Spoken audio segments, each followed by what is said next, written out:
नमस्कार दोस्तों, कैसे हैं आप सब। आज मैं आपको एक ऐसी अद्भुत और रहस्यमयी कथा सुनाने जा रहा हूं, जो आपको हमारे धर्म और इतिहास की गहराइयों में ले जाएगी। ये कथा है भगवान श्री कृष्ण के 8 विवाह और उनके 80 पुत्रों की, जो भारतीय पौराणिक कथाओं में एक विशेष स्थान रखते हैं। इस कथा को सुनकर आप न केवल श्री कृष्ण के जीवन के विभिन्न पहलुओं से परिचित होंगे, बल्कि उनके परिवार और उनकी अनंत लीलाओं के बारे में भी विस्तार से जान पाएंगे। श्री कृष्ण और उनके 8 विवाहों की रहस्यमयी कहानी शुरू करते हैं भगवान श्री कृष्ण की 8 प्रमुख पत्नियों से, जिन्हें अष्टभार्याएं कहा जाता है। इनकी कहानियां एक दूसरे से बेहद अलग और दिलचस्प हैं। हर विवाह के पीछे एक विशेष घटना या परिस्थिति छुपी हुई है, जो भगवान के विराट व्यक्तित्व और उनकी लीलाओं को दर्शाती है।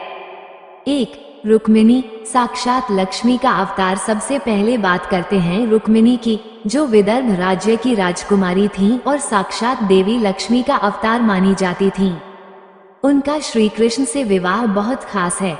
जब रुक्मिणी ने नारद जी से श्री कृष्ण के गुणों का वर्णन सुना, तो उन्होंने मन ही मन ठान लिया कि वे केवल श्री कृष्ण से ही विवाह करेंगी। लेकिन समस्या ये थी कि उनके भाई रुक्मी ने उनका विवाह शिशुपाल से तय कर दिया था।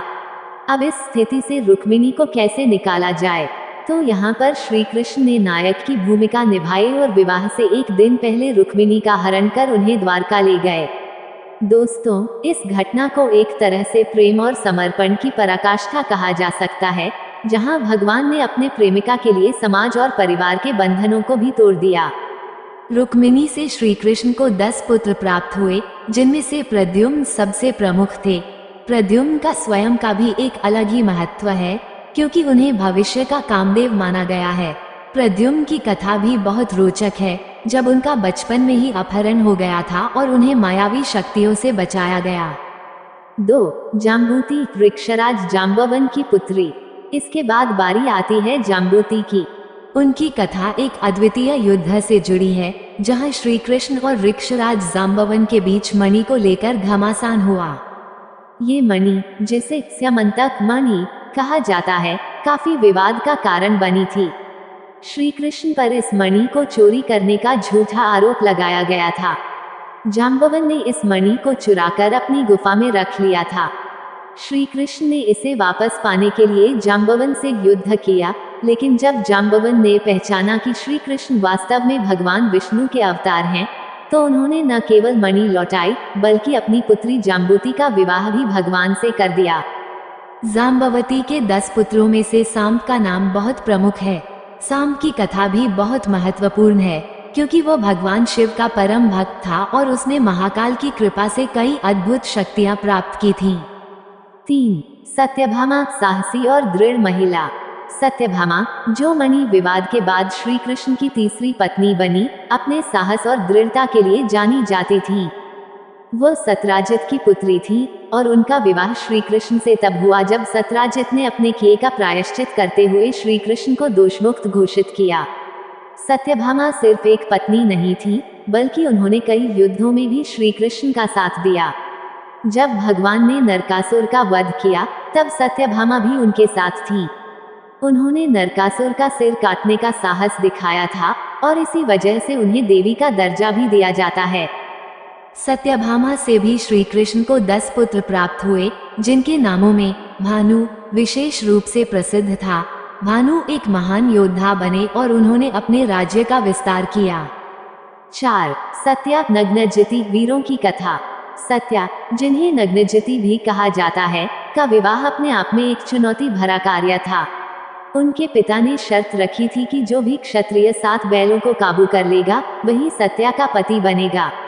ये शर्त सुनने के बाद भी कई योद्धाओं ने प्रयास किया, लेकिन असफल रहे। अंततः भगवान श्री कृष्ण ने अपनी दिव्य शक्तियों का उपयोग करते हुए बैलों पर विजय प्राप्त की और सत्या का हाथ मांगा। ये घटना दर्शाती है कि भगवान अपने भक्तों की इच्छाओं को कैसे पूरा करते हैं, चाहे वे किसी भी स्थिति में हों।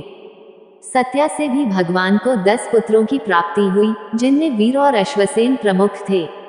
5. कालिंदी, सूर्यपुत्री की तपस्या। कालिंदी सूर्यदेव की पुत्री थी और यमुना के किनारे तपस्या कर रही थी, ताकि भगवान विष्णु को पति रूप में प्राप्त कर सकें। श्री कृष्ण ने कालिंदी की तपस्या से प्रभावित होकर उनसे विवाह किया। कालिंदी के पुत्रों में प्रमुख थे श्रुत और कवि, जो द्वारका में अपनी बुद्धिमत्ता के लिए प्रसिद्ध हुए। 6. लक्ष्मणा स्वयंवर की अद्भुत शर्त। लक्ष्मणा का विवाह एक बेहद दिलचस्प स्वयंवर के माध्यम से हुआ, जहां मछली की छाया देखकर लक्ष्य भेद करना था। ये कार्य सिर्फ श्री कृष्ण कर सकते थे और उन्होंने लक्ष्मणा का दिल जीत लिया। लक्ष्मणा से प्राप्त पुत्रों में प्रघोष और गात्रवान प्रमुख थे। 7. मित्रविंदा शौर्य और प्रेम की जीत। मित्रविंदा का विवाह भी एक रोमांचक घटना के रूप में याद किया जाता है।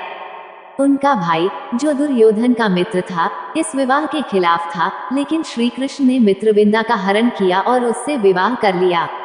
मित्रविंदा के पुत्रों में वृक और हर्ष प्रमुख थे, जो अपने समय के श्रेष्ठ योद्धा बने। 8. भद्रा कैका की राजकुमारी। अंत में बात करते हैं भद्रा की, जो श्री कृष्ण की भुआ श्रुतकीर्ति की पुत्री थी। भद्रा का विवाह उनके भाइयों की इच्छा से श्री कृष्ण के साथ हुआ। भद्रा से भी 10 पुत्रों की प्राप्ति हुई, जिनमें संग्रामजित और बृहत्सेन प्रमुख थे। नरकासुर और 16,100 पत्नियां। और दोस्तों, 8 पत्नियों के अलावा भगवान श्री कृष्ण की 16,100 और पत्नियां भी थीं, जिन्हें उन्होंने नरकासुर के चंगुल से मुक्त कराया था। नरकासुर ने इन कन्याओं को बंदी बना रखा था, लेकिन जब भगवान ने उसका वध किया तो उन्होंने उन कन्याओं को सम्मानित जीवन प्रदान किया और वे सभी श्री कृष्ण की पत्नियां बन गईं। उपसंहार। तो दोस्तों, ये थी भगवान श्री कृष्ण के 8 विवाहों और उनके 80 पुत्रों की महाकाव्य कथा। इस कथा के माध्यम से हमने जाना कि श्री कृष्ण सिर्फ एक महान योद्धा ही नहीं थे, बल्कि एक आदर्श पति, पिता और संरक्षक भी थे। उनके हर विवाह के पीछे एक गूढ़ संदेश छुपा हुआ है, जिसे हमें अपने जीवन में अपनाने की जरूरत है। अगर आपको यह वीडियो पसंद आई हो तो इसे लाइक और शेयर करना न भूलें और चैनल को सब्सक्राइब जरूर करें, ताकि आप और भी पौराणिक और ऐतिहासिक कहानियां सुन सकें। फिर मिलेंगे दोस्तों, तब तक के लिए हर हर महादेव। जय श्री कृष्ण।